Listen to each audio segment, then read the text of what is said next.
Hi everyone, welcome to Swapna's kitchen. ఈరోజు నేనైతే evening snacks లాగా మా ఇంట్లో ఆనియన్ పకోడీ చేస్తున్నానండి. మంచిగా క్రిస్పీగా తక్కువ టైంలో చేసుకోవచ్చు. ఒక్కసారి నేను చెప్పినట్టు మీరు తయారు చేయండి, చాలా బాగుంటుంది. ప్రాసెస్లోకి వెళ్దాం, వచ్చేసేయండి. ముందుగా నేనైతే ఇక్కడ పకోడీ చేసుకోవడానికి ఒక కడాయి పెట్టుకొని డీప్ ఫ్రైకి సరిపడా ఆయిల్ అయితే యాడ్ చేశాను. మనకి ఆయిల్ వేడయ్యేలోపు నేను ఇక్కడ 2 కప్స్ ఆనియన్స్ని వీడియోలో చూపిస్తున్నాను కదా, అలా సన్నగా కట్ చేసుకున్నాను. పొడుగ్గా కట్ చేసుకొని ఒక్క 4 పచ్చిమిర్చీలను కూడా సన్నగా చాప్ చేసుకొని మన రుచికి తగినంత ఉప్పు కూడా వేసి మనము ఉల్లిగడ్డలని బాగా కలుపుకోవాలండి. మన పకోడీ మంచిగా రావాలి అంటే ఇదే మెయిన్ స్టెప్ అండి. మనము ఉల్లిగడ్డలు, పచ్చిమిర్చి, ఉప్పుతో పాటు ఎంత బాగా కలుపుకుంటే మన పకోడీ అనేవి అంత టేస్టీగా ఉంటాయి. ఉల్లిగడ్డల్ని మనం ఇలా గట్టిగా కలుపుతూ ఉండడం వల్ల దాంట్లో నుండి వాటర్ అనేవి వస్తాయి. ఆ వాటర్ తోటే మనము ఇవంతా కలుపుకోవాలండి. ఉల్లిగడ్డలని ఒక్క 5-10 నిమిషాల వరకు అయితే నేను వీడియోలో చూపిస్తున్నట్టుగా మీరు కలిపేసి పక్కన పెట్టుకొని ఒక్క పావు టీ స్పూన్ పసుపు వేసాను, మనకి పకోడీ మంచి కలర్ రావడం కోసం. అలాగే ఒక 1 కప్ శనగపిండి, 1/2 కప్ బియ్యపిండి వేసాను. మనం ఇక్కడ బియ్యపిండి వేయడం వల్ల ఏంటంటే పకోడీ అనేవి మంచిగా క్రిస్పీగా ఉంటాయి. ఇక్కడ నేను మొత్తం ఉల్లిగడ్డలతో పాటు పిండిని కలిపేసుకుంటున్నాను.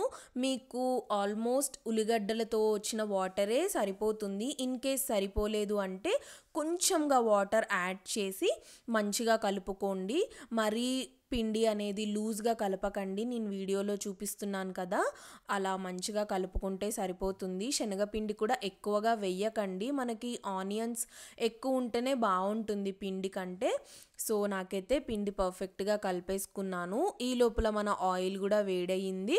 నేను చిన్న చిన్నగా అయితే పకోడీలని వేసేస్తున్నానండి. చూస్తున్నారు కదా వీడియోలో, ఆయిల్ కూడా మంచిగా కాగింది.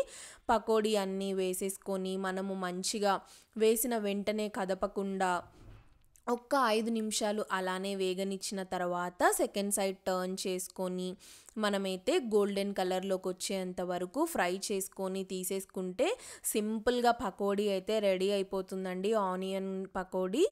పకోడీస్లోనే చాలా ఇంగ్రీడియంట్స్ వేసి అలా డిఫరెంట్గా చేస్తూ ఉంటారండి. నేను చూపించిన రెసిపీ అయితే చాలా బేసిక్ రెసిపీ.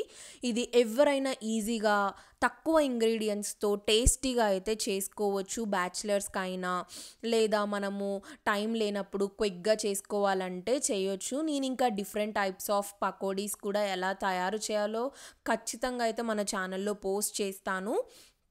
పర్సనల్గా నాకైతే ఈ పకోడీతో పాటు టీ తాగుతూ తినడం అంటే భలే ఇష్టం అండి. ఆ కాంబినేషనే చాలా బాగుంటుంది కదా. మీలో ఎంతమందికి ఇష్టమో నాకైతే కమెంట్స్లో చెప్పండి, టీ తాగుతూ పకోడీ తినడము. ఇక్కడ నాకైతే పకోడీ రెడీ అయిపోయింది. మంచిగా కొంచెం కరివేపాకు, పచ్చిమిర్చీలను కూడా అదే ఆయిల్లో వేయించి పైన వేసేసుకున్నాను. మీకు నచ్చిందనే అనుకుంటున్నానండి. మన వీడియోనైతే లైక్ చేయండి, మరిన్ని వీడియోస్ కోసం సబ్స్క్రైబ్ చేసుకోండి. బాయ్.